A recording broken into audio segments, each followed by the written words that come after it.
The morning sun rose over New Sejong like it always did, painting the farming fields in shades of gold and orange. Governor Park Min-ho stood at his office window, watching the colonists begin their daily work. From here, everything looked peaceful. The tractors moved slowly through the crop fields. Children walked toward the small school building. Smoke rose from the kitchen chimneys as families prepared breakfast. To anyone watching, New Sejong looked like exactly what it was supposed to be. A poor farming colony on the edge of human space. A place where Earth sent people who wanted a fresh start but couldn't afford anything better. The equipment was old. The buildings needed paint. The communication arrays barely worked half the time. Park smiled slightly at that last thought. The arrays worked perfectly fine. They just looked broken. He turned away from the window and sat at his desk. The morning reports were already waiting for him. Crop yields were acceptable. Water recycling systems running normally. The school needed new teaching materials. The medical clinic requested more supplies. Normal problems for a normal colony. Except, New Sejong was not normal at all. Park heard footsteps in the hallway. A moment later, Kim Ji-woo entered, without knocking. The big farmer wiped dirt from his hands onto his work pants. His face was weathered from years under the sun, but his eyes were sharp and alert. "Morning, Governor," Kim said. "Got those sensor readings you asked about?" Park gestured to the chair across from his desk. "Show me." Kim pulled out a small data pad. It looked ancient, with a cracked screen and missing buttons. But when he activated it, the display showed detailed scanning data that would make a military-grade sensor jealous. "3 nights in a row now," Kim said, pointing at the screen. "Small ships doing flyovers. They stay just outside our official sensor range. But the buried arrays picked them up clean." Park studied the data carefully. The ships were trying to be stealthy. They were good at it too. Any normal colony would never have noticed them. But New Sejong had sensors hidden in the fields, buried under the roads, disguised as broken equipment. "Kreth design," Park said quietly. "Probably scout ships." "That's what I thought too," Kim agreed. "Want me to pass the word?" Park nodded, quietly. No changes to routine. Everyone keeps doing exactly what they've been doing. Kim stood to leave, then paused at the door. "How long do you think we have? If they're scouting? Maybe a week. Maybe less." Park met his old friend's eyes. "Make sure everyone is ready. We've been ready since day one, Governor. You know that." After Kim left, Park returned to looking out his window. Down in the fields, he could see Lee Soo-jin leading her class of children on their morning nature walk. She pointed at plants and asked questions. The children laughed and raised their hands eagerly. Teacher Lee had been a tactical communications officer for 12 years before she retired. Now she taught mathematics and biology to children. But her classroom had reinforced walls, and the nature walks always included lessons on the safest routes through the colony during emergencies. In the medical clinic, Dr. Choi Young-hee was probably reviewing supplies. She treated cuts and colds and helped deliver babies. She was kind and patient with every patient. She also knew exactly how to field treat plasma burns and could perform battlefield surgery in her sleep. Farmer Kim would go back to his fields now. He would check the crops and adjust the irrigation systems and repair equipment. The fact that he had been an engineering specialist in Earth's Defense Force was something most people forgot. The fact that his irrigation systems could pump industrial-grade adhesive compounds through every field in the colony was something very few people knew. This was New Sejong's secret. Earth's weakest colony was populated almost entirely by retired military personnel. Soldiers who had finished their service. Engineers who wanted peace. Specialists who had done their time and wanted to grow old somewhere quiet. They had come here to farm, to teach, to build new lives away from war. But they had not forgotten their training. And Earth had not sent them here by accident. Park had designed defensive systems for 20 years before accepting this position. He knew how to hide weapons in plain sight. He knew how to make a fortress look like a farm.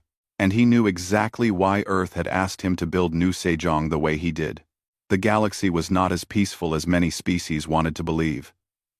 There were empires that expanded by conquest, raiders who attacked weak targets, pirates who thought isolated colonies were easy prey.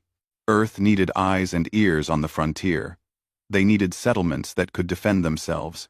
But they also needed those settlements to look helpless and unimportant, places that aggressive species would ignore or underestimate. So, Earth built failed colonies. Poor settlements with old equipment and no obvious military value. And then they staffed them with the most dangerous civilians in human space. Park's datapad buzzed. Another report from the hidden sensor network. The scout ships were being more obvious now. They wanted to be seen. They wanted the colony to panic. He opened a communication channel. "This is Governor Park to all department heads. Morning briefing in 10 minutes. Attendance mandatory." One by one, his staff confirmed. They sounded casual and relaxed. Anyone listening to the communications would hear a routine administrative meeting. 10 minutes later, Park sat in the conference room with his senior staff. Teacher Lee was there. Dr. Choi, Farmer Kim, Engineer Han, Maintenance Chief Yun. All of them looked like simple colonial administrators. All of them had served in Earth's military for at least a decade. "The Kreeth are coming," Park said simply. "Scout ships have been observing us for 3 days. Based on their patterns, I estimate we have less than 48 hours before they attack." No one looked surprised or afraid. They had all known this day would come eventually. That was why they were here. "Do we call for help?" Dr. Choi asked. Park shook his head. "Nearest Earth defense fleet is 16 days away. By the time they arrive, it will be over one way or another. So we use Protocol Dandelion," Engineer Han said. It was not a question. "Yes. Begin preparations immediately. But nothing visible. Everything stays hidden until they commit to the attack." Teacher Lee smiled slightly. "Let them think we're helpless farmers until it's too late." "Exactly," Park agreed. "The Kreeth are good warriors, but they're also arrogant. They think overwhelming force guarantees victory. We're going to teach them a different lesson." The meeting continued for another hour. They reviewed defensive positions, checked weapon systems, confirmed that every colonist knew their role. By the time they finished, Park felt confident, not happy. He hated that violence was necessary, but confident that his people would survive. That night, Park stood outside his residence and looked up at the stars. Somewhere up there, Kreeth commanders were planning their attack. They were probably celebrating already, thinking about the easy conquest ahead of them. They saw New Sejong as Earth's embarrassment. A failed colony, full of poor farmers. An easy target that would send a message to humanity. That humans were not as strong as they pretended. That their expansion could be stopped. Park allowed himself a cold smile. Let them think that. Let them come with their superior weapons and their elite warriors. Let them expect an easy victory. The Kreeth were about to learn something important about humanity. Humans didn't need the best equipment to be dangerous. They just needed determination and the will to survive. And on that front, New Sejong had more than enough of both. 2 days later, the Kreeth fleet arrived. The alarm in Governor Park's office made a soft chiming sound. Nothing dramatic. Nothing that would cause panic. But everyone in New Sejong knew what it meant. The enemy had arrived. Park walked calmly to his command center. It was hidden in the basement of the administration building. To visitors, it looked like a storage room full of old supplies. But behind a false wall was equipment that would impress a military flagship. His senior staff were already there. On the main screen, 20 Kreeth warships hung in orbit above the planet. They were arranged in an attack formation. Clean, professional, intimidating. "They brought their A-team," Engineer Han observed. "Those are Dominion military ships, not pirates or raiders." Park nodded. The Kreeth Dominion was one of the more aggressive empires in this sector. They had been expanding steadily for decades. Usually, they attacked non-aligned worlds or weak colonies, places with no real defenses, places like New Sejong was supposed to be. The communication system activated. A Kreeth face appeared on screen. The commander had 4 eyes arranged in a square pattern.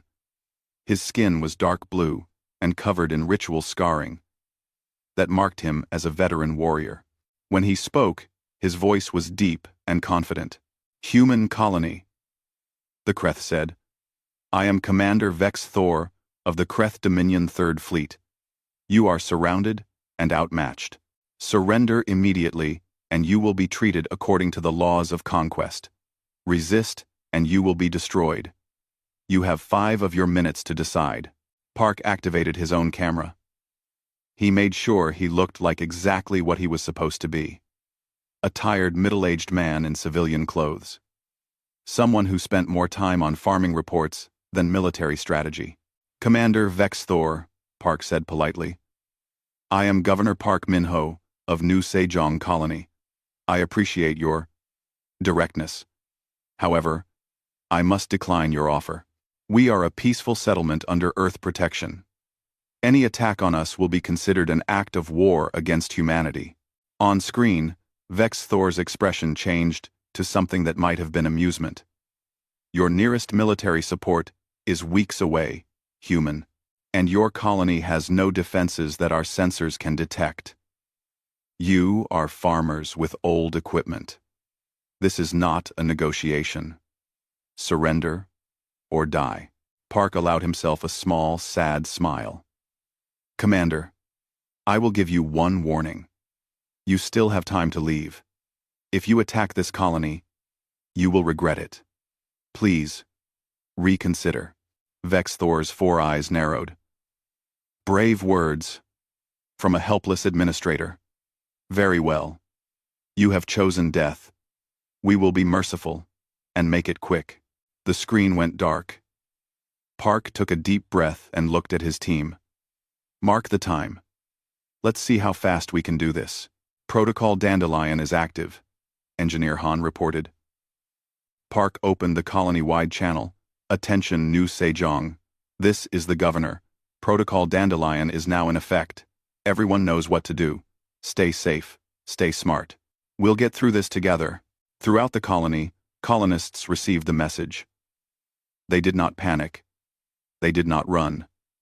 They simply moved to their assigned positions, with practiced calm. In the school, Teacher Lee dismissed her class. The children filed out in an orderly line and went to the reinforced shelter under the cafeteria. Lee herself went to her real station, the communications hub disguised as a library.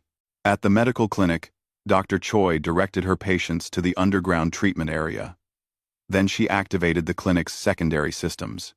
Defensive turrets rose from hidden compartments in the roof. Medical supply drones reconfigured themselves into automated defense platforms. Farmer Kim climbed into his tractor. To anyone watching, he was just moving equipment to safety. In reality, he was taking position at the eastern field defense grid. His tractor had armor plating under the rusty exterior. And the agricultural equipment in the storage barn behind him would make a very different kind of harvest today. In orbit, the Kreeth fleet began its descent. 20 ships carrying 5,000 elite warriors. Plasma weapons charged. Shields at maximum. They came down like metal rain.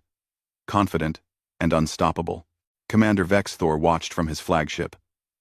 "Target the administration building first. Then destroy their power generation. After that, we land troops and secure the resources."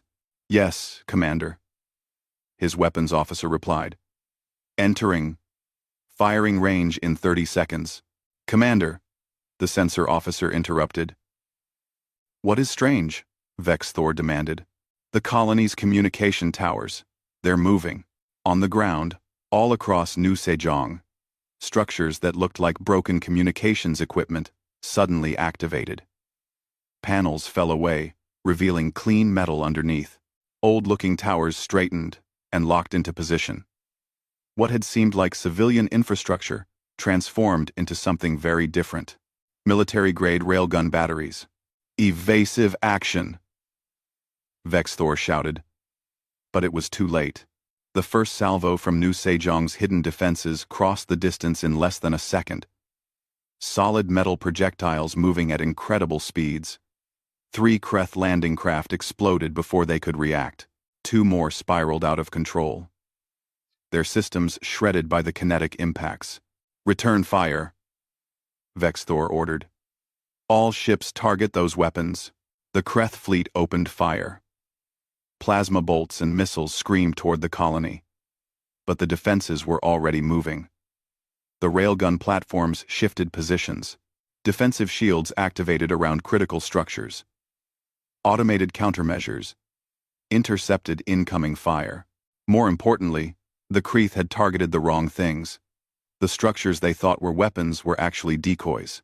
The real defensive systems were buried underground, or hidden inside buildings that looked like ordinary homes. Another volley from the colony. 4 more Kreth ships took critical damage. 1 exploded completely. The others managed emergency landings, their crews scrambling to exit the burning wreckage. How is this possible? Vexthor stared at his tactical display in disbelief. They're farmers. Our intelligence said no military presence. His intelligence officer was frantically reviewing data. Commander, those aren't communication towers. They're disguised weapons platforms, and I'm reading power signatures all over the colony. Underground installations. Hidden bunkers. This isn't a farming settlement. This is a fortified military base, disguised as a colony. Vexthor felt something he had not experienced in many years. Fear. All ships. Establish orbit. Do not land. I repeat, do not land. But half his fleet was already committed to atmospheric insertion. They could not abort without catastrophic crashes. They had no choice but to continue their descent into what was rapidly becoming obvious as a trap. The remaining ships came down in the planned landing zones. Big open fields, perfect for unloading troops and equipment. The Kreth warriors emerged quickly and professionally. They established perimeter defenses. They scanned for threats. They followed their training perfectly. That was when the irrigation systems activated. All across the landing zones, sprinkler systems erupted. But instead of water, they sprayed a thick, clear liquid. It covered the Kreth warriors instantly. Within seconds, it hardened into an incredibly strong adhesive compound. Warriors found themselves stuck to the ground, to each other, to their own equipment. Chemical attack, a Kreth squad leader shouted. Deploy countermeasures. But before they could act, the greenhouse vents opened. Gas poured out across the fields. Not poison. Something that made Kreth eyes burn and lungs seize. Concentrated capsaicin compounds. Pepper spray on an industrial scale. Through the gas and chaos, human figures appeared. They moved with military precision. They wore simple farming clothes, but carried weapons that were anything but simple. Modified industrial equipment that had been converted into devastating combat tools. Kim Ji-woo drove his tractor straight into a Kreth formation. The vehicle's hidden armor deflected their plasma fire. The harvesting equipment on the front, sharp blades designed to cut crops, cut through Kreth combat armor just as easily. A Kreth warrior managed to tear free from the adhesive and charged at what he thought was a human civilian. The elderly-looking woman didn't run. She pivoted smoothly, redirected his attack, and used his own momentum to slam him into the ground. Then she disabled him with a precise strike to his nerve cluster. Her name was Grandmother Park. She ran the colony's community center. She had also been a hand-to-hand combat instructor for 18 years. All over the landing zones, the scene repeated itself. Kreth warriors, trained and equipped for planetary conquest, found themselves outmaneuvered by farmers who fought like special forces operators. Because that's exactly what they were. In his command center, Governor Park watched the tactical display with grim satisfaction. 4 minutes had passed since the Kreth entered weapons range. They had lost 11 ships and roughly 2,000 warriors. The remaining forces were trapped in pre-planned kill zones, confused and desperate. Commander Vex Thor is trying to retreat the orbital ships, Engineer Han reported. Park nodded slowly. Show them what happens if they run. Hidden among the asteroids in the system's belt, platforms that had seemed like mining equipment activated. They had been there for months. Waiting. Silent. Now they spoke with the voice of railguns and missile batteries. Commander Vex Thor watched in horror as his retreat became a slaughter. Ships that tried to flee found themselves targeted by weapons they couldn't even see. His fleet, which had been so confident 20 minutes ago, was being systematically destroyed. On the surface, Kreth warriors began surrendering. They threw down their weapons and activated their emergency beacons. They had come to conquer farmers.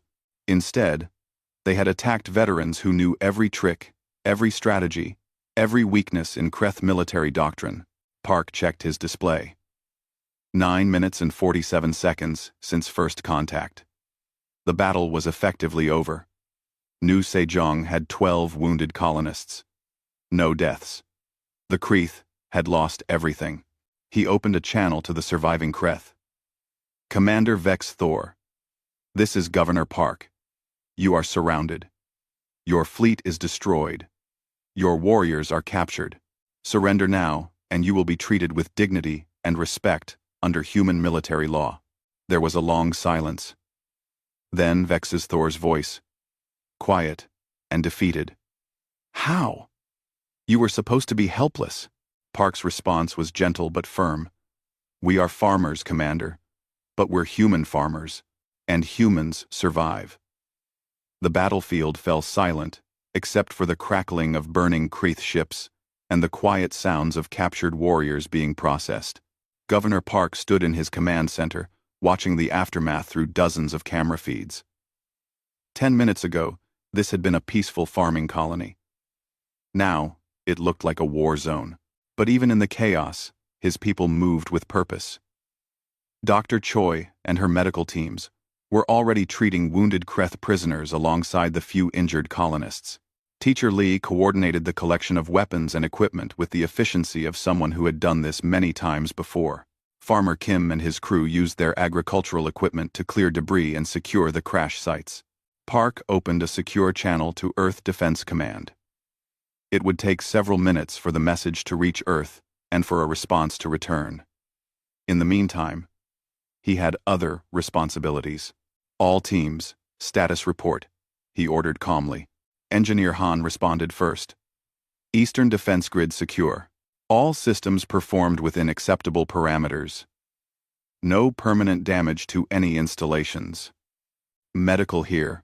Dr. Choi's voice came through. 12 of our people injured, none seriously. Approximately 300 Kreth wounded. We're treating them now. I need more medical supplies from Storage 3. Education sector secure, Teacher Lee reported. All children safe in shelters, no damage to essential structures. The school will need a new roof, but classes can continue. One by one, the reports came in. The colony had some damage, mostly superficial. A few buildings would need repairs. Some fields had been torn up by combat and crash landings, but the core infrastructure remained intact. The hidden defenses had worked exactly as designed. Park allowed himself a moment of relief. Then he focused on the next problem.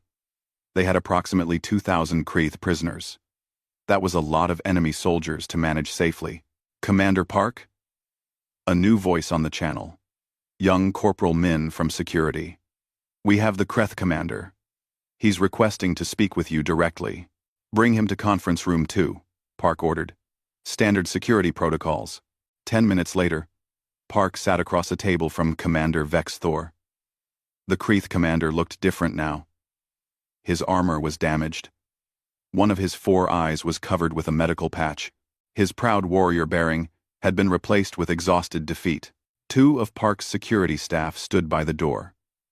They looked relaxed, but Park knew they were ready to respond to any threat in less than a second.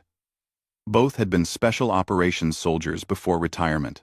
"Governor Park," Vexthor said quietly. His voice carried none of the confidence from earlier.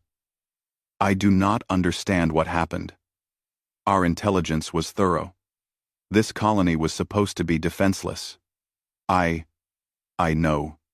I think the pain to panlins, but it see them pleasing to be. I know." Park poured 2 cups of tea. He pushed one across the table to Vexthor. The Kreeth commander looked at it suspiciously. "It's just tea, Commander," Park said with a slight smile. "We're not going to poison you. You're a prisoner of war now. That means you have rights under human military law." Vexthor took the cup, but didn't drink. "You let us land. You could have destroyed all our ships in orbit. Why allow us to reach the surface?" "Because destroying your ships would have killed all your warriors," Park explained. "We only wanted to stop your attack, not commit genocide. Once you were on the ground, you could surrender when you realized the situation." "Surrender." Vexthor said the word like it tasted bad. "My warriors do not surrender. We fight until victory or death. Your warriors surrendered today," Park pointed out gently. "Because they're smart enough to know when continuing to fight is pointless. That's not weakness, Commander. That's wisdom." Vexthor was quiet for a long moment. "You are not farmers." "We are farmers," Park corrected. "We're also engineers, teachers, doctors, parents, and community members. We grow crops, and raise children, and build lives here. But yes, most of us also used to be soldiers. That doesn't mean we stopped being everything else." "This makes no sense," Vexthor said, frustration clear in his voice. "Why would Earth's warriors pretend to be weak? Why hide your strength? If other species knew the truth, they would fear to attack any human colony." Park considered his answer carefully. "Commander, let me ask you something. Why did you attack New Sejong?" "Because you appeared weak. An easy target to demonstrate Kreeth's strength." "Exactly. You attacked because you thought we were helpless. If we had looked strong, would you have attacked? No. We would have chosen a different target, and that different target would have been another colony that actually was weak and helpless," Park said. "Other colonies that don't have our advantages. Places with real farmers and teachers who just want to live in peace. Do you understand now? We look weak. So predators like you attack us instead of attacking them." Vexthor's remaining 3 functional eyes widened slightly. "You are bait. A trap for aggressive species. We prefer to think of ourselves as guardians," Park replied. "But yes, New Sejong exists partly to protect other human settlements. We look like easy prey, so that actual civilians don't become targets." Outside the conference room, the work of securing the colony continued. Farmer Kim walked through his eastern fields, assessing the damage. Several acres of crops had been destroyed in the fighting. The irrigation system would need repairs. One of his storage barns had taken a plasma hit and was still smoking. But Kim had seen much worse during his military service. This was just work to be done. He made notes on his datapad, planning the repairs. The fields would recover. They always did. "Hey, Farmer Kim," someone called. It was Jungmin Soo, who ran the colony's equipment maintenance depot. "That trick with the adhesive foam worked perfectly. We should increase production. Never know when we'll need it again." Kim laughed, always thinking ahead. "That's good. But let's hope we don't need it again anytime soon." In the medical clinic, Dr. Choi moved between beds with quiet efficiency. Human and Kreeth patients received the same level of care. One of the Kreeth warriors, a young female with a broken arm, watched Choi work with confused fascination. "Why do you help us?" the warrior asked in broken human language. "We came to conquer you." Choi carefully set the warrior's broken bone before answering. "Because you're hurt, and I'm a doctor. That's reason enough. Also, the war is over. You lost." Now you're just people who need medical attention. I do not understand humans, the warrior said quietly. That's okay, Choi replied with a gentle smile. Most days I don't understand us either. We're complicated. Now hold still, while I apply the cast. In the school shelter, Teacher Lee was helping the children return to their classroom. The kids were excited and asking questions about the battle. Lee answered them honestly but carefully, making sure to emphasize the right lessons. Miss Lee, were you scared? A small boy asked. A little bit, Lee admitted. Being scared is normal. But being scared doesn't mean you stop doing what needs to be done. All of you went to the shelter, calmly and quietly. You followed the rules. That helped keep everyone safe. You should be proud. A girl raised her hand. Are the aliens bad people? Lee thought about that question carefully. They made a bad choice. They chose to attack us. But that doesn't make them bad people. They're prisoners now. And we'll treat them fairly and with respect. Because how we treat others says something about who we are. Back in the command center, Park received the first response from Earth Defense Command. Admiral Torres appeared on screen. She looked impressed and slightly amused. Governor Park, we've reviewed the battle data you transmitted. Very efficient work. 10 minutes is a new record for repelling a full-scale invasion. Thank you, Admiral. Though I wish the invasion hadn't been necessary at all. Understood. We're dispatching a transport ship to collect the prisoners. It will arrive in 6 days. Can you maintain security until then? Not a problem. The prisoners are cooperating. Most of them seem relieved. The fighting is over. Torres nodded. I imagine they are. The Kreth have never encountered human defensive strategy before. This will probably change their entire approach to expansion in this sector.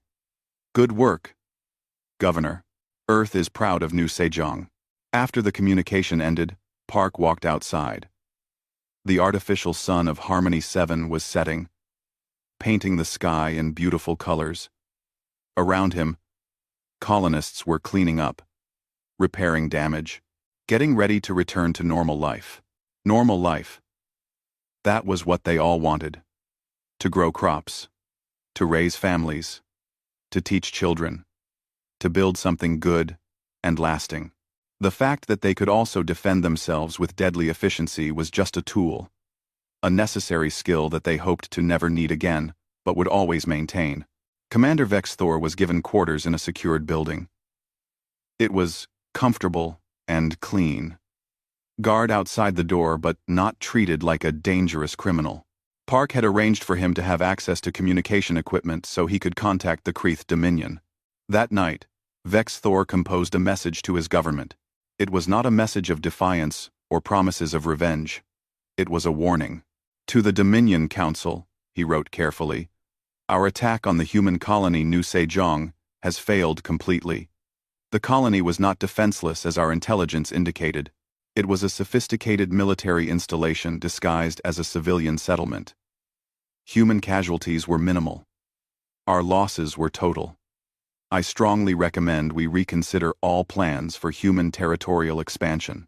These beings are far more dangerous than we understood.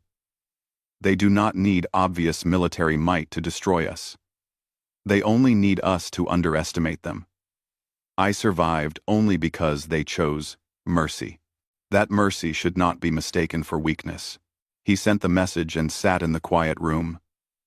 Outside his window, he could see human colonists still working, repairing their home, talking and laughing, despite everything that had happened today. Vex's Thor had fought in many battles across many worlds. He had conquered systems and defeated armies, but he had never encountered anything like humanity, a species that could be both fierce warriors and gentle farmers. People who could destroy you completely and then offer you tea afterward. For the first time in his military career, Vex Thor was glad he had lost. The news traveled fast, faster than anyone expected. Within hours of the battle, information was spreading through the Galactic network. By the next morning, every major species in the sector knew what had happened at New Sejong. Earth's weakest colony had destroyed a Kreth Dominion invasion fleet in less than 10 minutes. Governor Park sat in his office, watching the galactic news feeds on his display. Different species had different reactions. Some were shocked. Some were frightened. Some were calling for immediate diplomatic meetings. The commentary ranged from disbelief to concern to outright fear. "They're calling it the 10-minute war," Engineer Han said from the doorway. "It's already become famous. Or infamous, depending on who you ask." Park rubbed his tired eyes. He had not slept much since the battle. Too much to organize. Too many reports to file. Too many decisions to make. Any response from the Kreth Dominion government? Official statement just came through. They're apologizing to Earth and requesting negotiations. They claim Commander Vex Thor acted without proper authorization. Han smirked slightly. Interesting how he didn't need authorization until after he lost. "Politics," Park said with a tired smile. "They need to save face. Let them have their fiction. What matters is they won't attack again." "The Galactic Council has requested you attend an emergency session," Han continued. "They want to hear directly from you about the colony's defensive capabilities." Park groaned. "I hate council meetings. They spend hours talking and never actually decide anything useful. Earth's ambassador says it's important. The council is worried. A lot of species are reconsidering their assumptions about human colonies now." 2. Good. Let them reconsider. Maybe they'll think twice before attacking any of our settlements. Later that day, Park made time to walk through the colony. It had been 3 days since the battle. Already, most of the damage was repaired. The crash sites had been cleared. The fields were being replanted. Children were back in school. Life was returning to normal. Except it would never be quite normal again. The secret was out. Farmer Kim was supervising the repair of his irrigation system when Park found him. The big man was covered in mud, but looked satisfied with the progress. "Governor, come to check on the work? Just wanted to see how things were going," Park replied. "Oh sure. We lost maybe 5% of this season's crop. That's nothing. We've got backup supplies. Nobody will go hungry." Kim wiped his hands on a rag. "Though I have to say, I'm getting tired of reporters asking for interviews." Park laughed. "You too? I've had 27 interview requests since yesterday. From species I've never even heard of. What are you telling them?" "The truth. That we're a farming colony. That we want to be left in peace. That we'll defend ourselves if necessary." Park looked across the fields. "What we've always been." Kim nodded thoughtfully. "The galaxy thought humans were soft. Because we talk about peace and cooperation. Because we trade instead of conquer. They mistook kindness for weakness. They won't make that mistake again," Park said quietly. In the medical clinic, Dr. Choi was showing 2 Kreth prisoners how to assist with basic medical tasks. The prisoners had asked if they could help while they waited for transport back to their government. Choi had agreed immediately. One of them, the young female warrior whose arm Choi had set, was learning how to change bandages. She worked carefully. Her 3-fingered hands, gentle despite their size and strength. "You are different from what we were taught," the Kreth said quietly.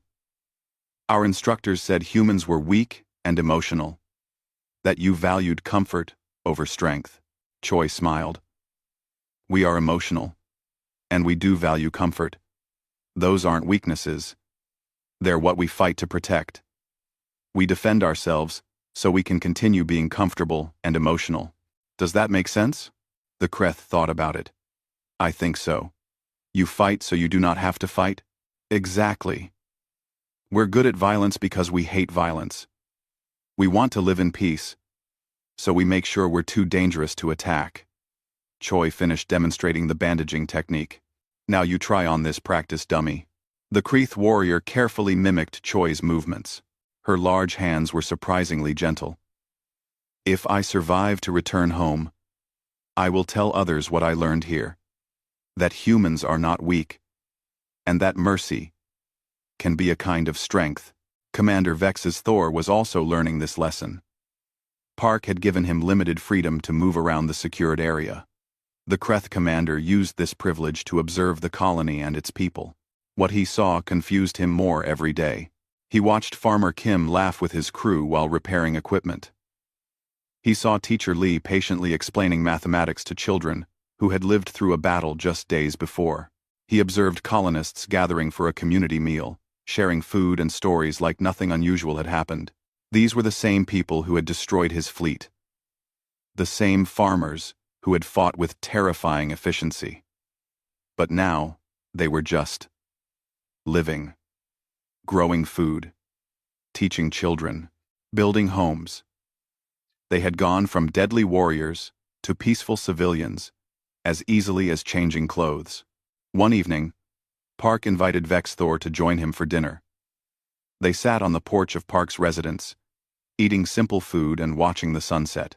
"I have been thinking," Vex Thor said carefully, "about what you said, that you hide your strength to protect weaker colonies. This is a strange strategy." "Is it?" Park asked. "You're a military commander. Haven't you ever used deception in battle?" "Oh, way. Of course. Deception is a valid tactic. Then why is it strange that Earth would use deception on a larger scale? We make some colonies look weak so enemies attack us instead of attacking actual civilians. Those civilians get to live in real peace. And people who attack our weak colonies learn a valuable lesson." Vex Thor was quiet for a moment. "How many colonies like New Sejong does Earth have?" Park smiled but didn't answer directly. "Enough. Let's just say we've thought carefully about frontier defense. So any human colony might be a trap? Or it might be exactly what it looks like. A simple farming community with no hidden defenses. An honest, civilian settlement." Park's smile widened slightly. "The only way to find out is to attack. And if you're wrong, well, you've seen what happens." Vex Thor felt a chill run through his body. It was brilliant and terrifying. Earth had made it impossible to know which colonies were vulnerable and which were deadly. Any attacker would have to assume every human settlement might be another New Sejong. The uncertainty alone would prevent most attacks. "Your species thinks differently than ours," Vex Thor admitted. "Kreth value obvious strength.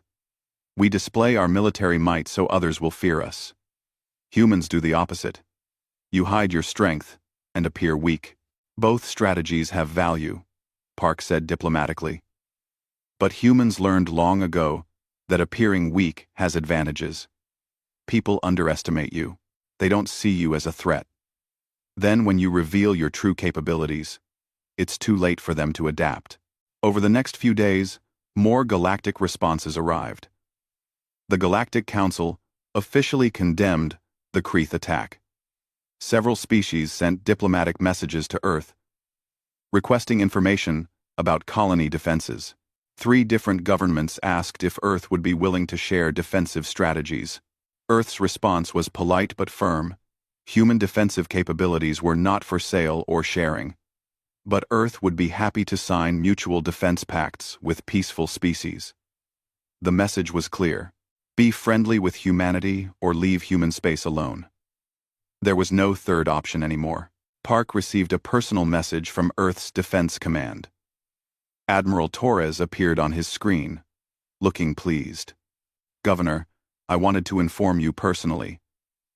New Sejong is being recognized for exceptional service to Earth security. You and your entire colony are receiving commendations. Also, your budget request for new farming equipment has been approved. All of it." Park laughed. "We asked for new farming equipment 3 years ago. It took a war to get it approved?" Torres grinned. "Bureaucracy works in mysterious ways. But seriously, Governor, you've done something important here. The entire sector is going to think twice before attacking human settlements now. That makes everyone safer. Not just New Sejong, but every colony in human space." After the call ended, Park went to find his senior staff. They gathered in the conference room, the same room where so much had been planned, and decided. Earth is sending us new equipment, Park announced. Real farming equipment this time. Top of the line. They're also sending additional supplies and a commendation for the entire colony. Do we get to keep the weapons? Engineer Han asked practically. Oh yes. The defenses stay exactly as they are. We're still a frontier guard post. Still the first line of defense. But at least now, we can have good farming equipment while we do it. Teacher Li raised her cup of tea and a toast. To New Sejong. The colony that changed the galaxy's mind about humanity. To New Sejong, the others echoed. That night, Park stood outside and looked up at the stars.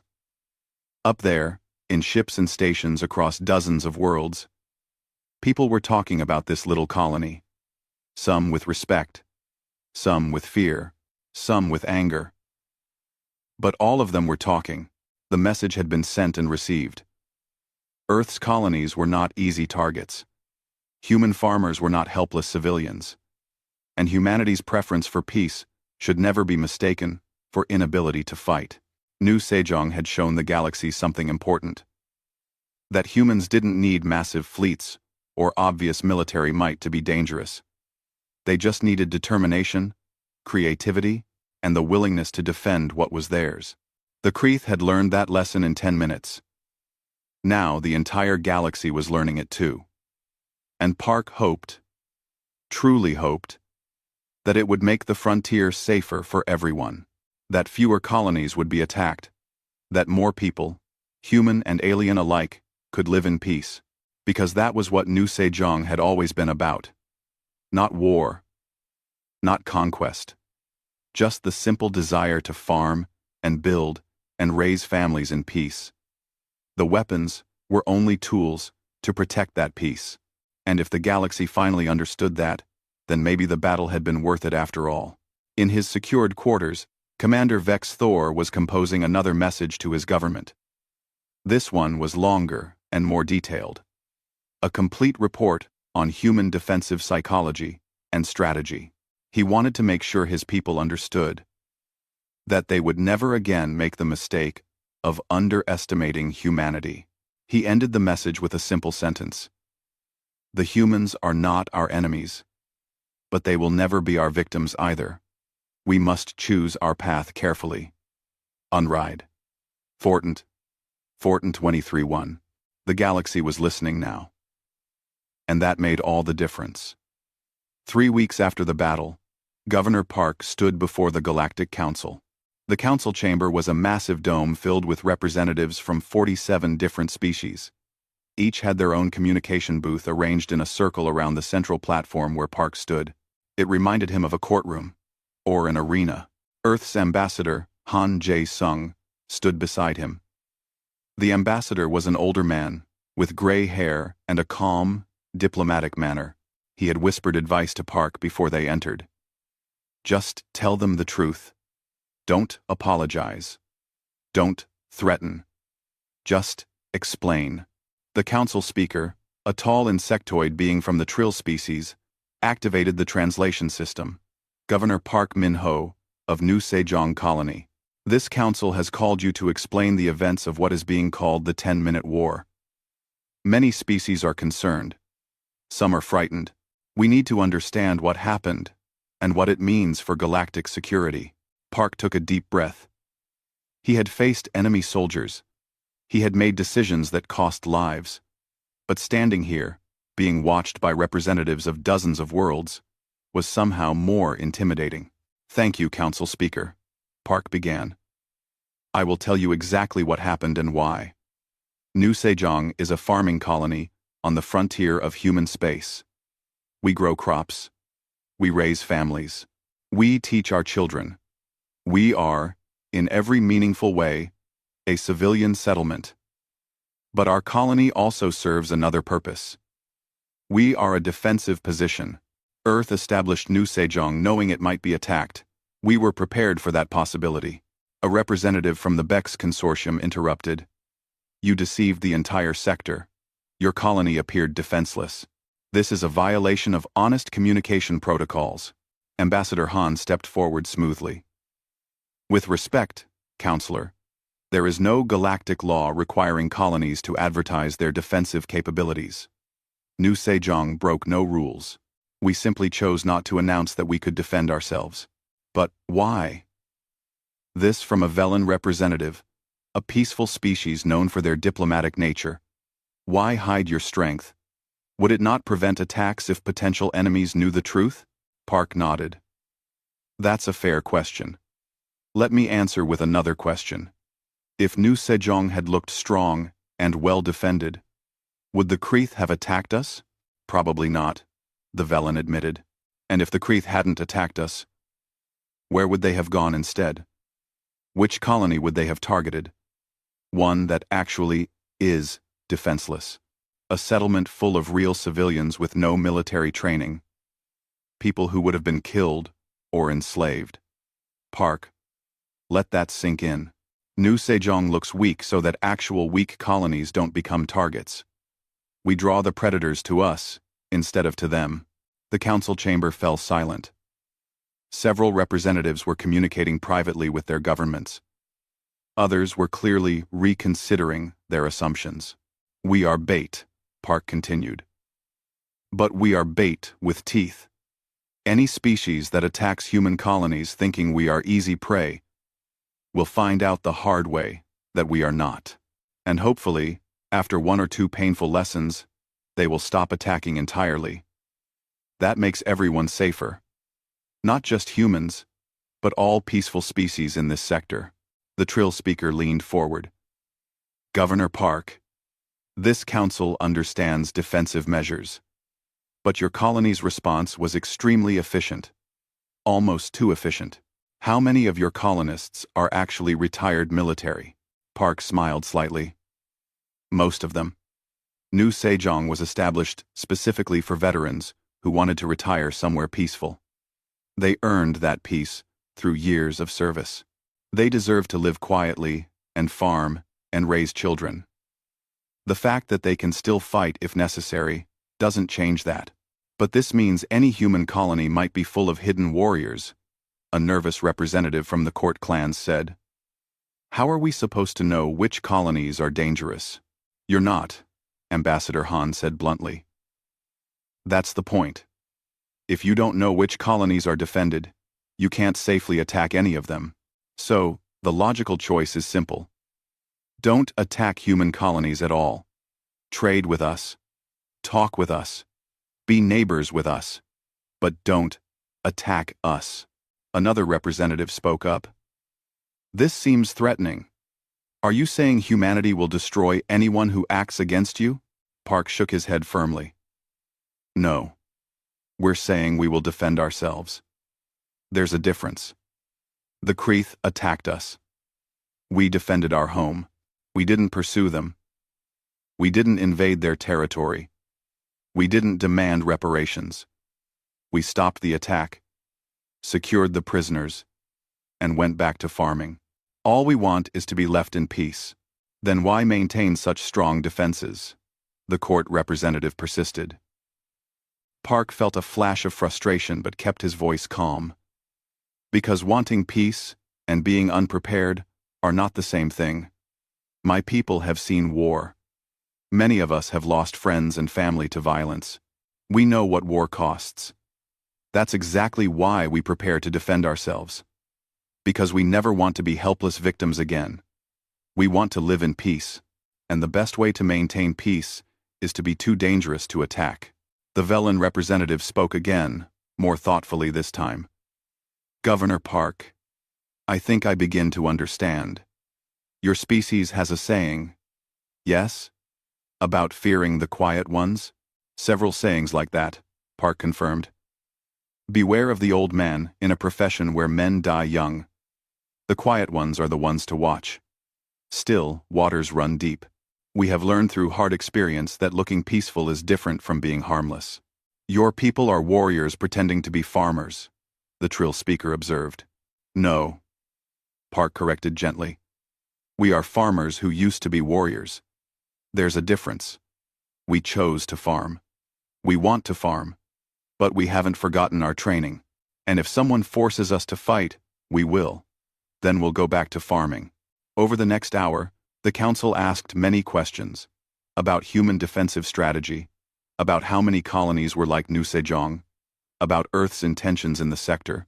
Park and Ambassador Han answered honestly but carefully. They gave enough information to be believable, but not enough to compromise security.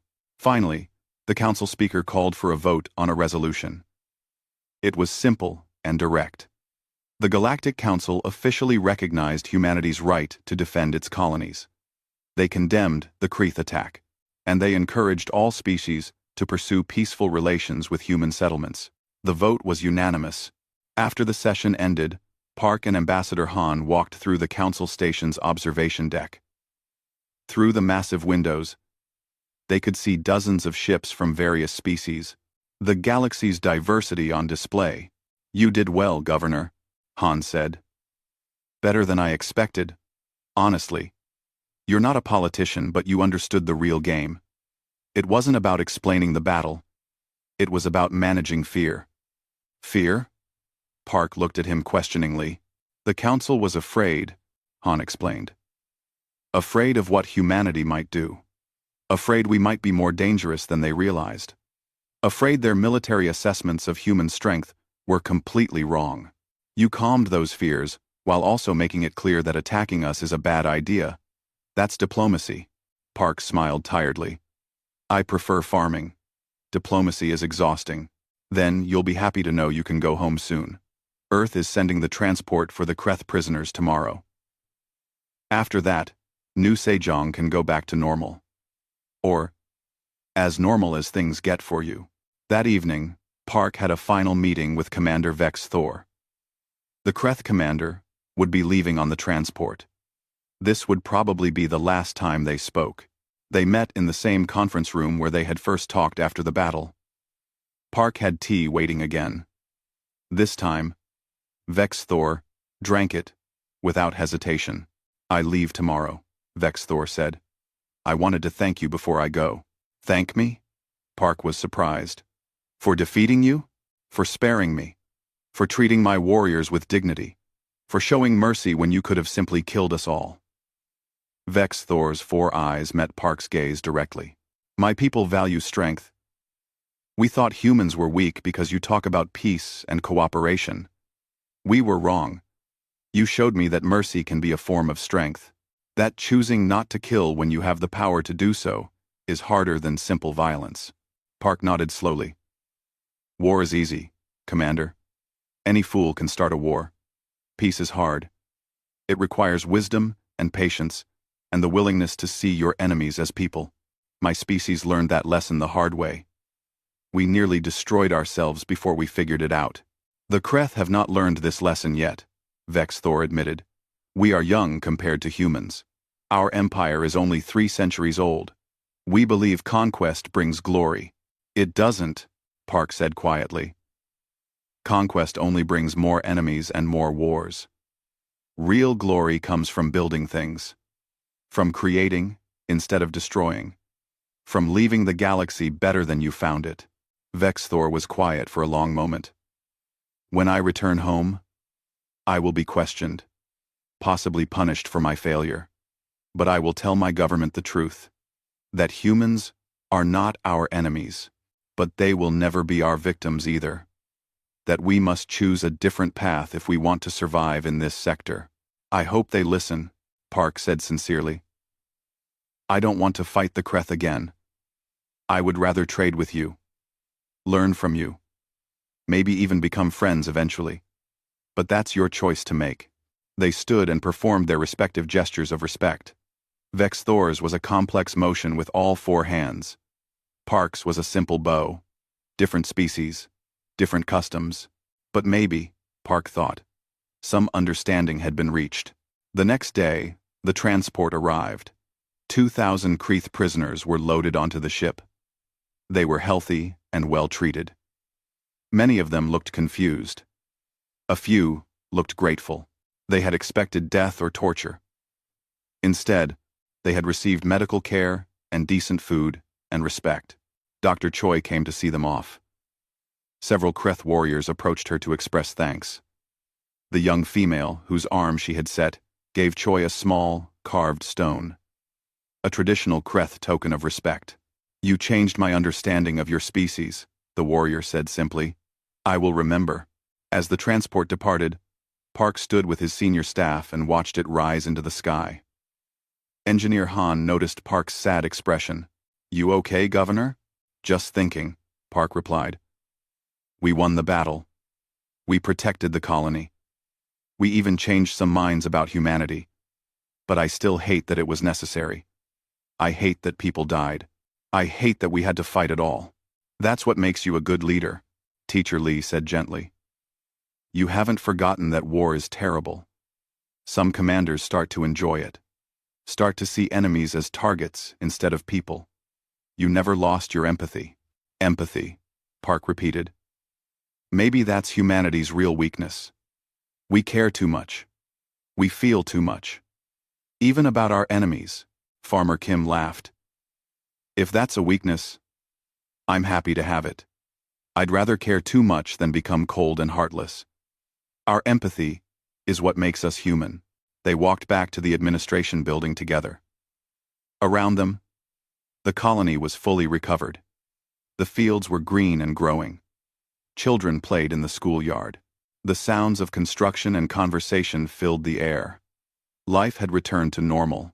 That afternoon, Park wrote his final report to Earth Defense Command.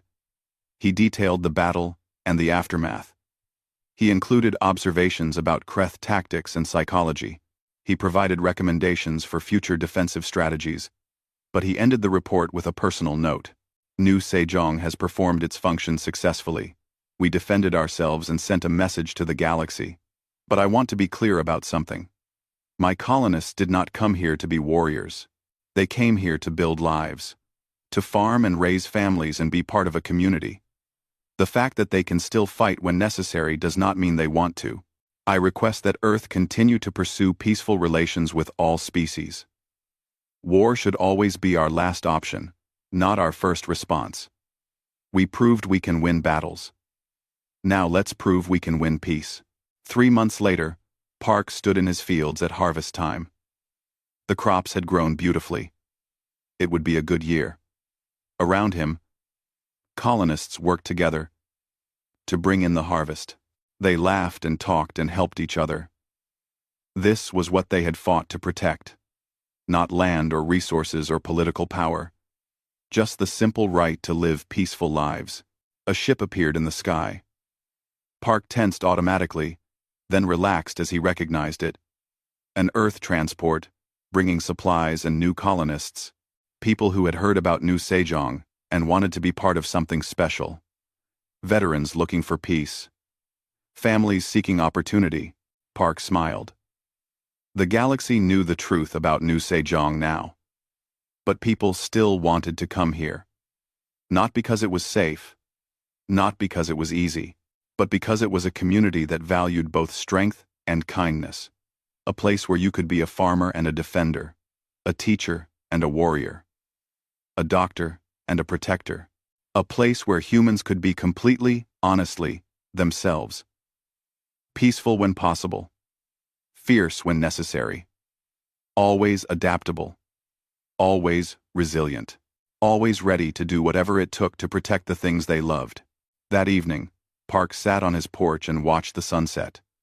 He thought about Commander Vexy's Thor, and wondered if the Kreth commander had successfully shared his message. He thought about the Galactic Council, and hoped they understood humanity better now. He thought about all the colonists who had fought beside him, and gone back to their normal lives, without complaint. Mostly, he thought about the future. About harvests to come and children to teach and lives to build. About the simple, profound satisfaction of creating something good in a vast and often dangerous galaxy. New Sejong had shown the galaxy that humans were not easy prey. But more importantly, they had shown that humans were worth knowing. Worth trading with. Worth respecting. Not because of their weapons, but because of their character. Because they could be fierce and gentle, strong and kind, prepared for war but devoted to peace. The galaxy had learned its lesson. Earth's colonies were not targets. They were neighbors, And that made all the difference. Park finished his tea and went inside. Tomorrow there would be more work to do. Fields to tend, equipment to maintain, reports to file, children to teach, homes to build, all the simple, important tasks of daily life. The things worth fighting for, the things worth protecting, the things that made humanity special. Not their weapons, or their tactics, or their defensive strategies, but their refusal to give up. Their determination to build instead of destroy. Their ability to show mercy, even in victory. Their choice to farm when they could have conquered. That was humanity's real strength. And no enemy would ever take it away. The grand hall of the Galactic Council Station gleamed under artificial lights that mimicked a dozen different home suns. Ambassador Ji-hoon Park stood at the central podium. His dark suit a stark contrast to the colorful robes and biological variations of the hundreds of alien delegates surrounding him. He had practiced this speech for weeks, choosing each word carefully to bridge the gap between Earth's newcomer status and the ancient civilizations that dominated the galaxy. Honorable members of the Council, Ji-hoon began, his voice steady and warm. Earth comes before you today, not to demand, but to offer partnership. We understand that humanity is young in galactic terms. We have much to learn from species who traveled the stars, while our ancestors still lived in caves. Across the chamber, High Chancellor Vrex of the Vraxian hegemony shifted in his elevated seat. The reptilian alien's scales darkened with displeasure. His species had ruled 17 systems for 3,000 years. They had crushed rebellions, absorbed weaker civilizations, and built an empire through strength and fear. Now these primitive humans dared to speak of partnership as if they were equals. Ji-hoon continued, unaware of the danger brewing in the Vraxian section. The trade agreements we propose today benefit all parties. Earth offers rare minerals from our outer colonies, advanced computing systems, and, most importantly, our commitment to fair dealing. We ask only for access to standard shipping lanes and recognition of our territorial boundaries. The proposal was reasonable, almost generous. Several alien species nodded their various heads, tentacles, or sensory organs in approval. Humanity had proven surprisingly capable in the 2 years since joining the galactic community. Their ships were crude but functional, their diplomats earnest if inexperienced, and their trading practices scrupulously honest. But to Vrex, this reasonableness was itself an insult. Weak species should grovel and beg. Strong species should dominate and take. These humans did neither, acting as if their brief technological advancement had earned them respect that should take millennia to achieve. Ambassador Park, Vrex's translator device, rendered his hissing speech into standard galactic language. Your words speak of partnership, but your actions reveal arrogance. You occupy systems that border Vraxian traditional hunting grounds. You refuse to acknowledge the proper hierarchy of species. You treat ancient civilizations as mere equals, rather than showing appropriate deference. Ji-hoon turned to face the Vraxian section, his expression remaining diplomatic despite the clear hostility. High Chancellor, Earth recognizes the achievements of all established species. However, we believe respect should be mutual. The systems we occupy were unclaimed according to Council law. We have violated no established territories. Council law, Vrex spat the words, written by the weak to restrain the strong. The Vraxian hegemony does not forget those who show disrespect. We do not forgive those who challenge our rightful dominance. Council mediator, Thelix, a floating being of pure energy contained within a crystalline vessel, pulsed with concern. High Chancellor, Ambassador, please, these proceedings are meant to foster cooperation, not conflict. Perhaps we should take a recess to allow tempers to cool. There is no need for recess, Ji-hoon said calmly. I apologize if my words caused offense. That was never my intention. Earth seeks only peaceful coexistence and mutually beneficial trade. The formal ceremony continued for another hour. Ji-hoon answered questions from various delegates, explained Earth's proposals in detail, and made several concessions to address minor concerns from other species. The Vraxians remained silent, but their hostility filled the chamber like a physical presence. As the session concluded, delegates began filing out toward the reception hall, where refreshments from across the galaxy awaited. Jihoon gathered his data tablets, allowing himself a small smile. Despite the Vraxian hostility, the day had gone well. Several species had privately indicated they would support Earth's proposals. He never saw the Vraxian assassins moving through the crowd. The first plasma bolt struck Jihoon in the chest, burning through his suit and flesh. He gasped, more from shock than pain, and staggered backward. The second bolt hit his shoulder, spinning him around. The third caught him in the back as he fell. Screams erupted throughout the chamber. Delegates scattered, some fleeing, others frozen in horror. Security drones activated, but the assassins had already dropped their weapons and stood with arms raised, making no attempt to escape. Jihoon collapsed on the polished floor, blood pooling beneath him. His vision blurred, but he could hear the chaos around him. Someone was calling for medical assistance. Someone else was shouting accusations at the Vraxians. Council mediator Thelix rushed to Jihoon's side, its crystalline form pulsing with distress. Medical team. Immediate assistance required. Jihoon tried to speak, but only blood came from his lips.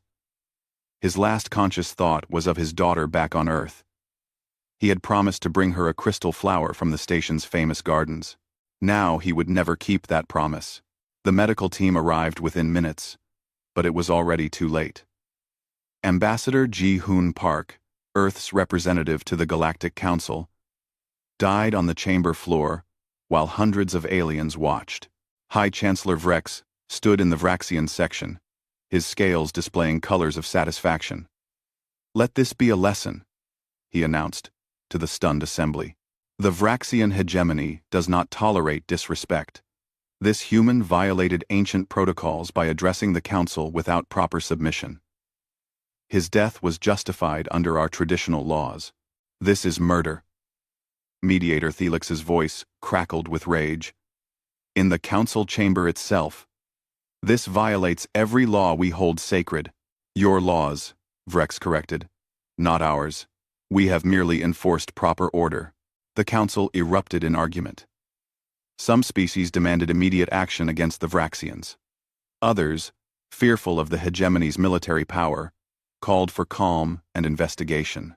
A few remained silent, calculating how this development might benefit their own interests. In the end, the Council did what it always did when faced with powerful aggressors. They issued a formal condemnation, requested an investigation, and suggested that perhaps both sides shared some blame for the unfortunate incident. The video of Jihoon's assassination spread across the galactic network within hours.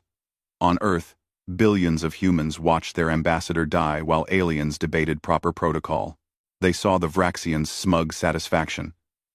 They heard the Council's weak response. In Earth's military headquarters, Fleet Admiral Seo-Yun Kim watched the video for the 5th time. She had served with Jihoon's father during the colonial expansion. She had attended Jihoon's graduation from the diplomatic academy. She had recommended him for the ambassador position because he genuinely believed in peace. Now he was dead, murdered for the crime of treating humanity's killers as equals. Admiral Kim's communication panel lit up with an encrypted message from Earth's government. She read the orders once, then read them again to be certain she understood. She understood perfectly. Admiral Kim stood and walked to her office window, looking out at the fleet of human warships orbiting Earth. Hundreds of vessels, from massive carriers to sleek destroyers, each crewed by men and women who had just watched their ambassador murdered. "Execute Operation Righteous Fire," she said into her command interface. "All fleets are to proceed to designated rally points. Maintain communications silence. No species is to know our intentions until we are ready." Across human space, warships began moving toward the shadows. The Galactic Council chamber buzzed with tense conversation as delegates gathered for an emergency session. 3 days had passed since Ambassador Park's assassination, and the Council had prepared what they considered a diplomatic masterpiece. Council mediator Thelix floated at the center of the chamber, its crystalline form dimmed with exhaustion, mediating between the outraged human representatives and the defiant Vraxians, had drained its energy reserves to dangerous levels. But finally, a solution had been reached. "We call this session to order," Thelix announced. "After extensive deliberation, the Council has determined an appropriate response to the regrettable incident involving the Earth ambassador. A junior human diplomat named Min Jun sat in Earth's section, his face carefully neutral. He was young, barely 30 years old, and had been Ji-hoon's assistant. Now he represented all of humanity, at least temporarily, until Earth appointed a new senior ambassador. "The Vraxian hegemony has agreed to issue a formal apology," Thelix continued. "They acknowledge that the assassination violated Council chamber protocols. High Chancellor Vrex himself will read the apology, and Earth will be granted priority speaking rights for the next 3 Council sessions as compensation." Murmurs of approval rippled through the chamber. Many species nodded, satisfied that justice had been served without risking conflict with the powerful Vraxians. A formal apology from a species as proud as the Vraxians was considered a significant concession. Min Jun stood slowly, his hands gripping the podium. Every eye in the chamber turned toward him. "The government of Earth thanks the Council for its efforts," Min Jun said, his voice flat and emotionless. "However, we must respectfully decline this proposed resolution." Shocked silence fell across the chamber. "Decline?" The lips pulsed with confusion. "Ambassador Min Jun, perhaps you do not understand. High Chancellor Vrex agreeing to apologize is unprecedented. This is a great victory for Earth." "A great victory," Min Jun repeated slowly. "Ambassador Park is dead. His killers stand free and proud, and Earth is offered words as compensation." He paused, letting the words hang in the air. "No." High Chancellor Vrex rose from his seat, his scales flushing with anger. "You dare refuse the Council's judgment? Your species grows more arrogant by the day. Perhaps another lesson is required." Min Jun turned to face the Vraxian section directly. His young face showed no fear, only a cold certainty that made several nearby delegates uncomfortable. "High Chancellor, Earth requires no lessons from murderers. The Council will receive Earth's response in due time. Until then, this conversation is over." Min Jun gathered his materials and walked out of the chamber. Not another word, not another glance. Simply left, his footsteps echoing in the stunned silence. "This is highly irregular," Thelix protested. "The human representative cannot simply leave during session." But Min Jun was already gone. And within hours, so were all other human diplomats throughout Council space. Every embassy recalled its staff. Every human representative boarded ships and departed without explanation.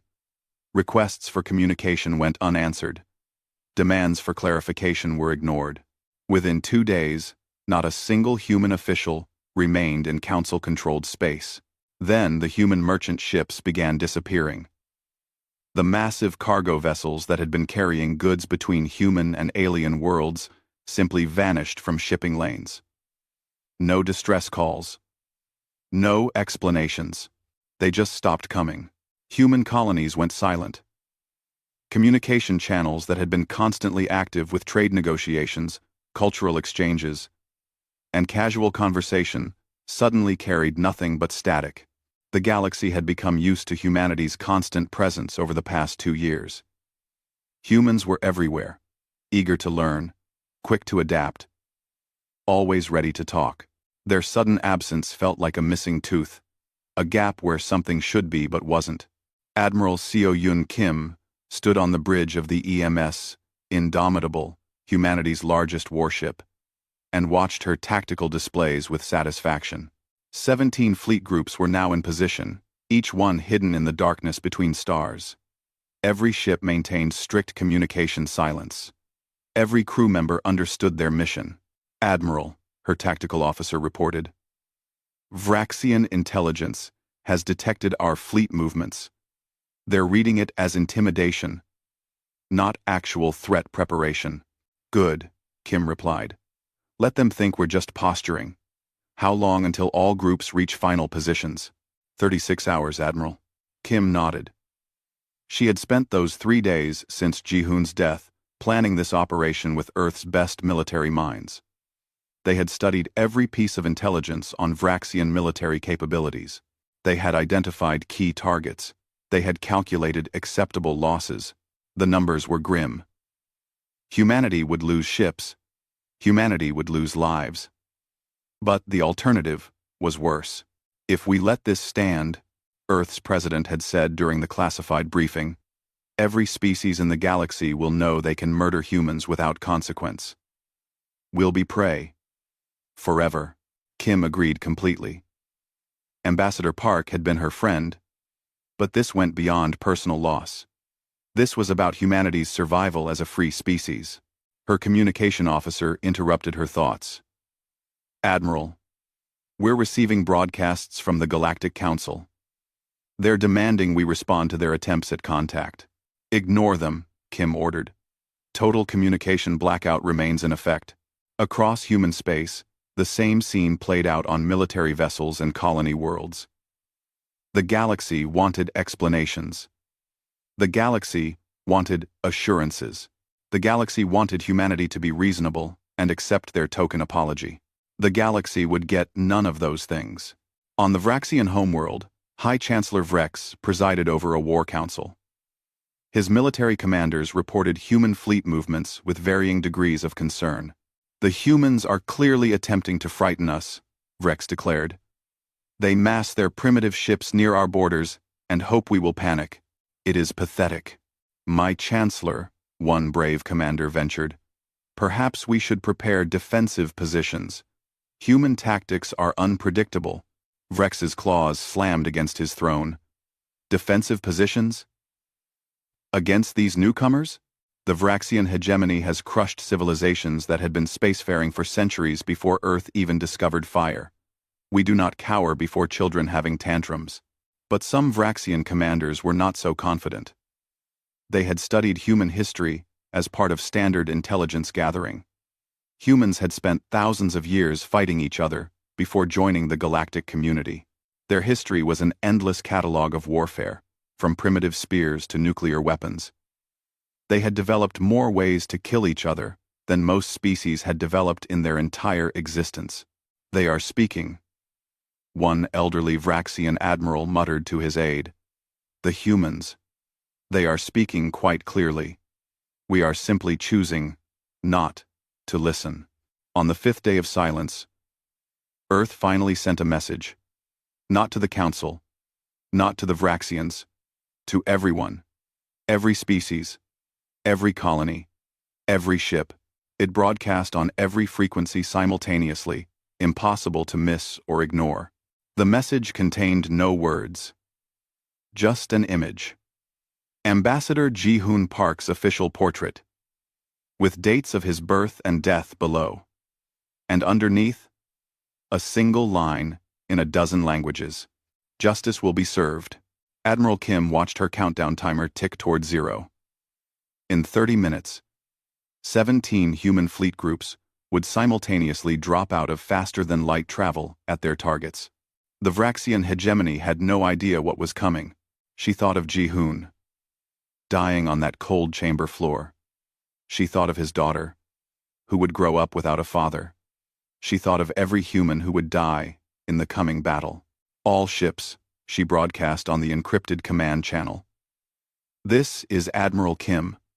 In a few minutes, we will show the galaxy what happens when they murder our peacemakers. Ambassador Park believed in diplomacy. He believed in cooperation. He believed the galaxy could be better than its worst instincts.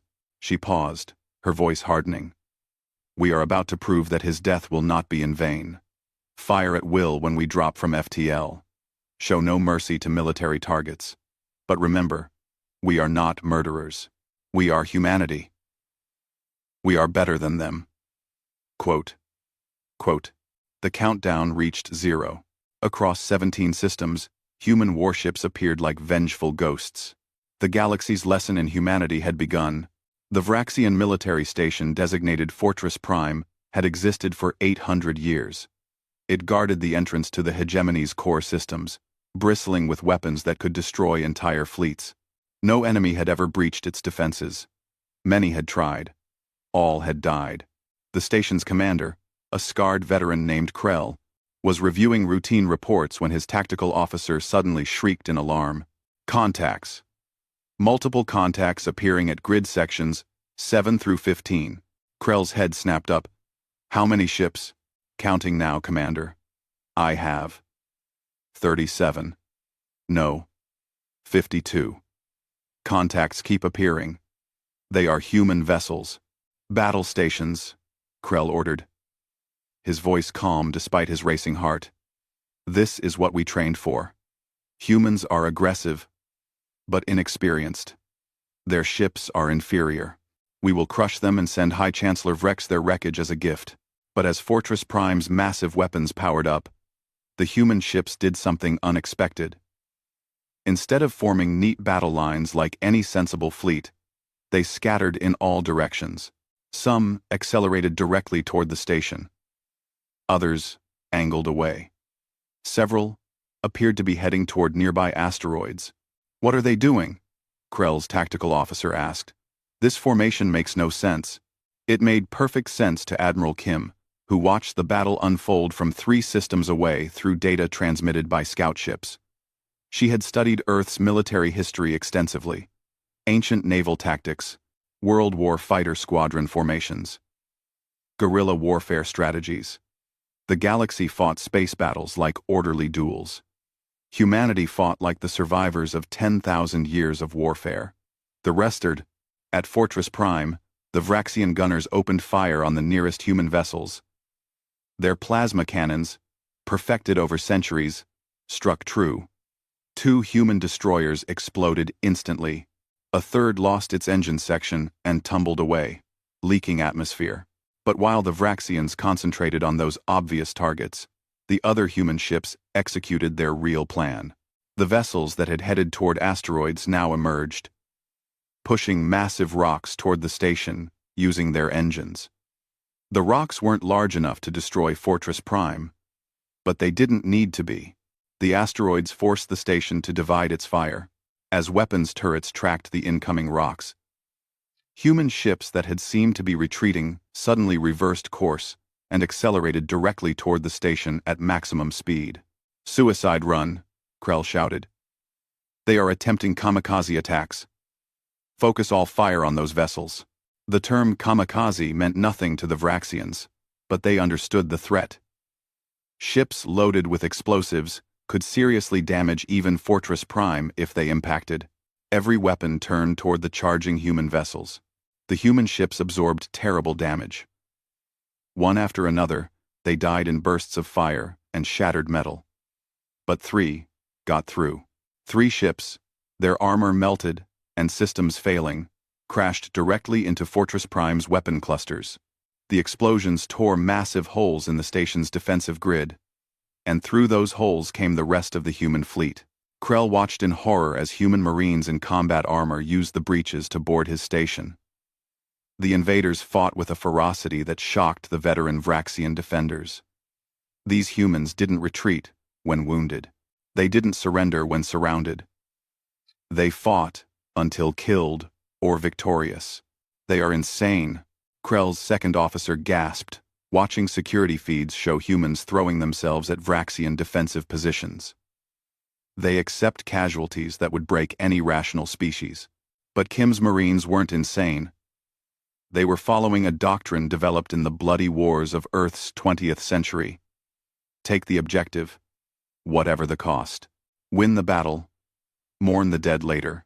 In 16 other systems, similar scenes played out.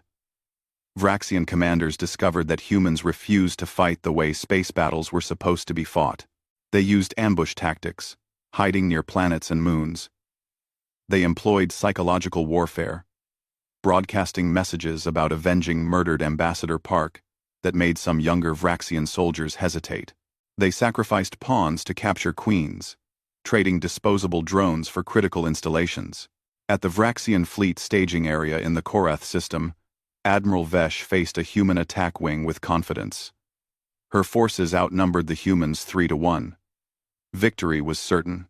Then the human ships released thousands of small objects that scattered across the battlefield like seeds in wind. "What are those?" Vesh demanded. Her sensors operator studied the readings. They appeared to be simple metal spheres. No engines, no weapons. Just debris. The spheres were moving too fast to be simple debris. Each one was a kinetic kill vehicle. A chunk of dense metal accelerated to a significant fraction of light speed. No guidance systems. No explosives. Just mass and velocity. Physics did the rest. The Vraxian formation shattered as hypersonic projectiles tore through ship after ship. Armor that could withstand plasma bolts offered no protection against solid objects moving at relativistic speeds.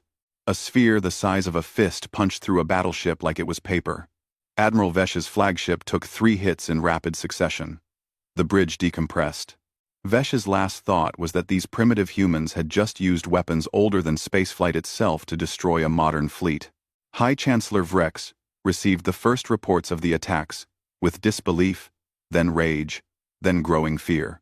In 6 hours, humanity had destroyed or disabled nearly 60% of the Vraxian military's forward assets. Fortress Prime had fallen. The Korath staging area was gone. 17 critical installations were either captured or burning. "How?" Vrex roared at his senior military staff. "How are these primitives doing this?" An intelligence analyst, knowing he might be killed for speaking truth, answered anyway. "My Chancellor, the humans are not fighting like a spacefaring species. They are fighting like humans. They use tactics from their own history, methods we have never encountered. They accept casualties we would consider catastrophic. They improvise constantly. And they are very, very angry." Vrex's communication panel lit with an incoming transmission. He almost ignored it, but something made him answer. Admiral Kim's face appeared on the screen. She wore the dark blue uniform of Earth's fleet, with 4 stars on her collar. Her expression was cold enough to freeze atmosphere. "High Chancellor Vrex," she said simply. "I am Fleet Admiral Seo Yoon Kim of the Earth military. I was a friend of Ambassador Ji-hoon Park. You murdered him. You dare threaten the Vraxian hegemony?" Vrex sputtered. "You will be crushed. We will reduce Earth to radioactive dust." "No," Kim replied calmly. "You won't. In the past 6 hours, we have demonstrated what happens when you kill our diplomats. This is not a threat, Chancellor. This is a certainty. We are currently surrounding your homeworld. Our weapons are targeting every military installation on the surface. We can end your civilization in minutes." Vrex's blood ran cold. "You lie. No fleet could reach our core systems so quickly." Kim smiled, but it never reached her eyes. "High Chancellor, we have been planning this operation since the moment you murdered Ambassador Park. While your forces scrambled to respond to our attacks in the outer systems, our main battle groups were approaching your homeworld. Check your sensors." Vrex's tactical officer confirmed what he already feared. Massive human fleet signatures surrounded the Vraxian homeworld. Enough firepower to crack the planet's crust. "This is what happens when you mistake peaceful for harmless," Kim continued.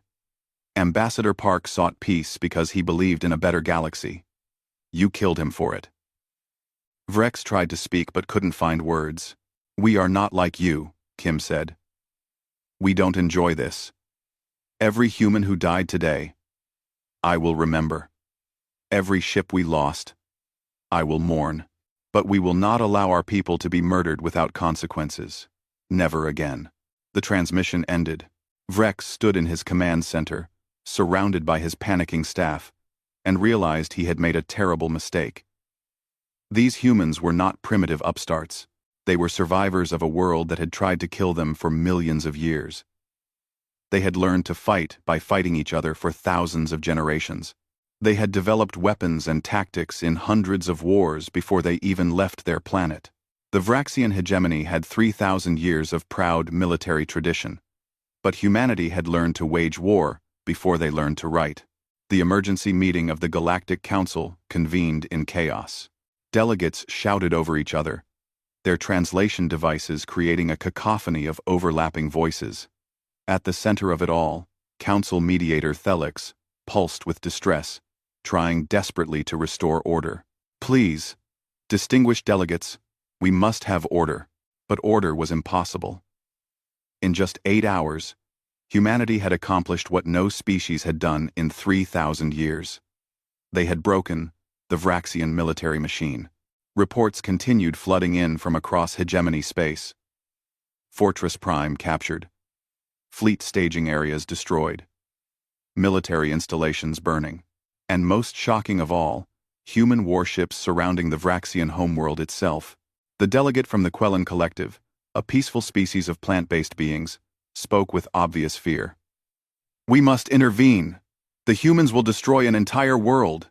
Billions of Vraxian civilians. Why should we interfere? Snapped the delegate from the Corthan Union. The Vraxians have terrorized smaller species for centuries. Perhaps they are finally receiving what they deserve. A heated argument erupted. Some species feared humanity's military power. Others secretly celebrated seeing the Vraxians humbled. A few calculated how this shift in power might benefit their own interests. Admiral Kim watched the Council's chaos through a transmitted feed and felt nothing but contempt. These were the aliens who had offered her friend's murder as a regrettable incident, requiring only an apology. Now they panicked because humanity had actually responded to being wronged. Admiral, her communication officer reported, we are receiving a transmission from the Vraxian homeworld. It is not from High Chancellor Vrex. The signal identifies the sender as Defense Minister Kral. Tension 17. Kim's tactical display showed Vraxian military units on the planet's surface standing down from defensive positions. Interesting. A coup, perhaps? Or simply, the Vraxian military recognizing reality? She accepted the transmission. The Vraxian who appeared on screen was older than Vrex, his scales gray with age. Unlike the High Chancellor's arrogant posture, this one looked tired and resigned.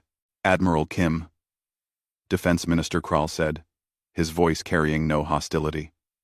I am authorized to negotiate on behalf of the Vraxian government. You mean you have deposed High Chancellor Vrex? Kim replied bluntly. Kral didn't deny it. My Chancellor made a grave error. He believed humanity was weak because you preferred peace. He did not understand that choosing peace is different from being incapable of war. The Vraxian military leadership has removed him from power. We wish to discuss terms. Kim leaned back in her command chair. This was the moment she had been preparing for. Earth's government had given her broad authority, but with clear limits. Terms are simple, Minister. You will surrender everyone involved in Ambassador Park's assassination. They will face trial under neutral galactic law. The Vraxian hegemony will accept responsibility for the murder and make formal restitution. Your military will withdraw from disputed territories and reduce your fleet by 40%. You will sign a non-aggression treaty with Earth and our allied species. These terms are harsh, Kral observed. Some will call them humiliating. Your alternative is annihilation, Kim replied coldly. Choose. Kral was silent for a long moment. Then he nodded slowly. I will need time to convince the military council. Some of our commanders will want to fight on. Despite the odds. You have 6 hours, Kim said. If I don't have your answer by then, I will assume you have chosen extinction. The transmission ended. On the Vraxian homeworld, Defense Minister Kral addressed the hastily assembled military council. High Chancellor Vrex sat in restraints, his scales dulled with shock at his sudden fall from power. We face a choice, Kral told his fellow commanders. We can fight and die with honor, taking these humans with us. Or we can accept their terms and survive as a diminished but living civilization. Never, General Throck roared. The Vraxian hegemony does not surrender. We should launch everything we have at those human ships. If we die as warriors. If we die as fools, Krall countered. Look at what these humans have accomplished in hours. They crippled our military across 17 systems, while simultaneously moving a massive fleet into our core systems. They anticipated our every move. They knew exactly where to strike for maximum effect. This was not luck. This was planning and capability we completely underestimated. An older admiral spoke up. Defense Minister, I have reviewed the tactical reports. The humans are using warfare methods we have never encountered. They seem to have thousands of years of experience in organized violence. How is this possible? They only achieved spaceflight recently, because they spent those thousands of years fighting each other, Krall replied. While we were conquering weaker species, they were learning to defeat equals. Every human war taught them new ways to kill. Every human peace was just time to prepare for the next war. We face a species that evolved warfare, as other species evolved speech. Then we are doomed regardless, another commander muttered. No, Krall said firmly. Because these humans also evolved mercy. Notice that Admiral Kim could have destroyed our homeworld already. She has not. She offers terms instead of annihilation. This suggests they can be reasoned with, if we are willing to accept reality. The council debated for hours. Some argued for honorable death. Others pointed out that honor meant nothing to the dead. Finally, with only minutes remaining before Admiral Kim's deadline, they reached a decision. Krall transmitted their acceptance of terms. 2 days later, High Chancellor Vrex and 17 co-conspirators were handed over to human custody in neutral space. The transfer occurred aboard a council security station, with representatives from multiple species present as witnesses. Vrex, in restraints, glared at Admiral Kim with undisguised hatred. You have won nothing, human. Yes, you defeated us militarily, but you will become the very thing you fought against. Your people will grow to enjoy their power. They will become conquerors, just like us. Kim met his gaze without flinching. No, Chancellor. Because we remember why we did this. We remember Ambassador Park, who believed in peace. We remember that we fight only when forced. You thought our peace meant weakness. You learned differently. But we are not like you. We do not seek dominance. We seek justice. The prisoners were led away to await trial. The Galactic Council convened once more, this time with a very different atmosphere. The delegates who had offered weak condemnation of Park's assassination now fell over themselves to praise Earth's restraint and measured response. Council mediator Thalix addressed the assembly, with Admiral Kim present via holographic transmission. The Council recognizes that our initial response to Ambassador Park's assassination was inadequate. We failed to provide justice. We failed to protect a member species from violence. We failed in our most basic duty. The Council offers its deepest apologies to the people of Earth. Kim accepted the apology with a simple nod. But she had more to say. The galaxy must understand something clearly. Humanity prefers peace. We genuinely want cooperation and friendship with other species. Ambassador Park represented the best of us. And we will continue his mission of building bridges between worlds. But know this, we will never again allow our people to be murdered without response. We will always protect our own. We can be your greatest allies or your worst enemies. The choice is yours. The galaxy chose alliance. 5 months after the war ended, a formal trial concluded at the neutral court station. High Chancellor Vrex and his conspirators faced justice before a panel of judges representing 12 different species. The evidence presented was overwhelming. Communications showed the assassination had been planned weeks in advance. Security footage captured every detail. Witness testimony from hundreds of delegates confirmed the basic facts. The defense argued that Ambassador Park had violated Vraxian cultural protocols, making his death justified under hegemony law. The prosecution, led by a team of human and alien lawyers, countered that galactic law superseded local customs when crimes occurred in council space. The verdict came quickly. Guilty on all counts. Murder, conspiracy, and violation of diplomatic protections. The sentencing took longer. Some judges argued for execution. Others wanted permanent imprisonment. The debate continued for days, broadcast across the galaxy, for all to see. Finally, the chief judge, an ancient being from a species known for wisdom, announced the decision. The court finds that these defendants acted with premeditation and malice. They murdered a diplomat under the protection of the Galactic Council. Their actions nearly caused a war that could have killed millions. For these crimes, the defendants are sentenced to life imprisonment on the neutral prison world of Tartarus Station.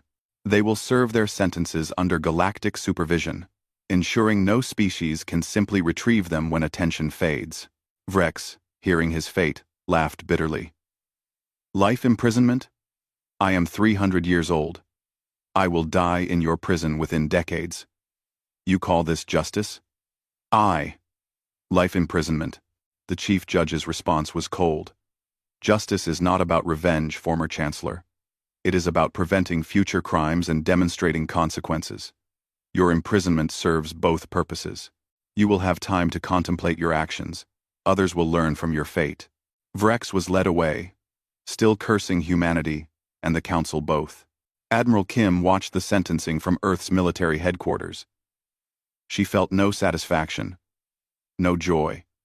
Justice had been served, but it had required a terrible price. 700 human service members had died in the war. Thousands more carried injuries. Entire Vraxian cities lay in ruins from orbital bombardment of military targets. She thought of Ji-hoon, who had wanted peace so badly. Would he have approved of what she had done? She liked to think he would understand, if not approve. Sometimes peace had to be defended with violence. The Galactic Council underwent massive reforms in the war's aftermath. Security protocols were strengthened. New laws protected diplomatic personnel. Most importantly, the Council established a rapid response force that could actually enforce its decisions, rather than relying on empty condemnations. Humanity gained 3 permanent seats on the Council's Security Committee. Other species might have resented this rapid rise in influence, but no one could deny that Earth had earned it. When the moment came, humans had proven they could back their words with actions. The Vraxian hegemony transformed as well. New leadership emerged, younger Vraxians who had grown up during the brief war and learned hard lessons from it. They implemented democratic reforms, abolished their military caste system, and began making amends to species they had oppressed. 1 year after the war, Admiral Kim stood at a memorial on Earth, overlooking the Pacific Ocean. The monument was simple. A granite wall, inscribed with the names of everyone who died during the conflict. At the top, larger than the rest, was Ambassador Ji-hoon Park's name. Below his name, an inscription read, "He sought peace. We ensured his death would not be in vain." A young Vraxian approached the memorial hesitantly. Kim tensed instinctively, her hand moving toward her sidearm before she caught herself. The Vraxian noticed and stopped, raising her hands in a gesture of peace. "Admiral Kim?" the Vraxian asked in carefully practiced English. "I am Junior Ambassador Scylla.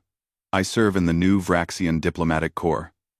I wanted to pay respects to Ambassador Park." Kim studied the young alien carefully. Scylla's scales showed colors of nervousness and genuine regret. She carried flowers, which surprised Kim until she remembered that many species had adopted the human custom of leaving flowers at graves. "You're welcome to approach," Kim said, stepping aside. Scylla laid the flowers at the base of the memorial, then read the inscription slowly. "He sought peace," she repeated quietly. "My people killed him for it. I was only a student when it happened. I believed the propaganda that humans were weak and needed to be controlled. The war taught me differently." 1. "What did it teach you?" Kim asked. That choosing peace requires more strength than choosing violence, Scylla replied. That your Ambassador Park was braver than all our warriors combined. He faced hostile species armed only with words and hope. That takes courage we Vraxians never understood. Kim felt something loosen in her chest, a tension she hadn't realized she carried. Why did you come here, Ambassador Scylla? Because I want to continue what Ambassador Park started, Scylla said. I want to prove that his belief in cooperation wasn't foolish. That peace is possible. My government sent me to Earth as part of our cultural exchange program. I hope to learn from humans, to understand you better, to build the bridges your ambassador dreamed of. Kim extended her hand in the human gesture of greeting.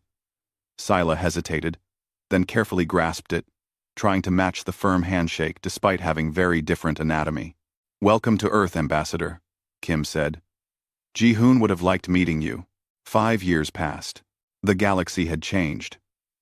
Trade flourished between species who had barely spoken before. Human technology spread, particularly their medical advances and environmental restoration techniques. In return, humans learned alien sciences, arts, and philosophies. The Vraxian hegemony was now simply the Vraxian Republic, a democratic government that actively participated in galactic cooperation rather than demanding dominance. Some former hegemony commanders grumbled about lost glory, but most Vraxians appreciated not living under constant military rule. Ambassador Scylla worked alongside humans at the rebuilt council chambers. She had become friends with Min Jun, the young human who had walked out of that session 5 years ago. Together, they developed new protocols for resolving disputes peacefully. Do you think we've succeeded? Min Jun asked one day, as they reviewed a new trade agreement between Earth and Vraxian colonies. Would Ambassador Park think we've honored his memory? Scylla considered the question carefully. I never met him, but I've read everything he wrote. Every speech, every diplomatic proposal. I think he would be proud, not just of the peace, but of how we achieved it. We didn't forget what happened. We didn't pretend everything was fine. We acknowledged the harm, demanded justice, and then chose to move forward together. Justice first, then peace, Min Jun agreed. Not peace at any cost. They worked in comfortable silence for a while. Outside the windows, ships from a dozen species docked at the station. Traders, diplomats, tourists, students. The galaxy was more connected than ever before. Admiral Kim had retired from military service, but remained an advisor to Earth's government. She spent her days at the academy, teaching young officers about strategy, ethics, and the terrible responsibility of command. War is sometimes necessary, she told her students, but never forget its cost. I made decisions that killed thousands of Vraxians and hundreds of our own people. I carry those deaths with me every day. If you ever find yourself enjoying warfare, if battle becomes something you seek rather than something you endure, then you have lost your humanity. We fight only when we must, and we grieve even our victories. The students listened intently. Many had been children during the brief war. They had grown up in its shadow, understanding that their peaceful galaxy had been purchased with blood. On the anniversary of Ambassador Park's death, humanity held a day of remembrance, not celebration of victory, but quiet reflection on the cost of peace. People gathered at memorials across Earth and the colonies. They read the names of those who died. They shared stories of Ji-hoon Park and his dream of a cooperative galaxy. The Vraxian Republic declared it a day of atonement. Schools taught students about the assassination and the war it caused. Young Vraxians learned that violence against diplomats was not strength, but cowardice. That true power came from cooperation, not domination. Other species observed the remembrance in their own ways. Some held vigils. Others hosted discussions about diplomatic protection and conflict resolution. The galaxy had learned its lesson. At the memorial on Earth, now surrounded by gardens representing species from across the galaxy, they watched the sunset together, each thinking about how far they had come. Do you think peace will last? Scylla asked. Kim smiled slightly. Honestly, there will be other conflicts, other misunderstandings. The galaxy has too many species with different interests and values for perfect harmony. But I think we've established something important. We've proven that problems can be solved through dialogue when everyone acts in good faith. And we've proven what happens when someone acts in bad faith. Humanity answers with fire, Sila said quietly, remembering the war. No, Kim corrected gently. Humanity answers with justice. Fire is just one tool we use to achieve it. When that was denied, we sought justice through force. But justice was always the goal, not violence for its own sake. Sila understood. That was the lesson the galaxy had learned at terrible cost. Humanity was not pacifist. They were not weak. But they were not conquerors, either. They simply insisted on being treated with respect, and they would enforce that respect if necessary. As the sun set, casting long shadows across the memorial, Kim thought of Ji-hoon one last time. She hoped he knew, wherever he was, that his death had not been meaningless. The peaceful galaxy he dreamed of had not fully arrived. But it was closer. Step by step, day by day. Built on the foundation he had laid, and protected by those willing to defend it. He sought peace. Kim read the inscription again. We ensured his death would not be in vain. Mission accomplished, old friend, she thought. Mission accomplished. Retry Claude can make mistakes. Please double-check responses.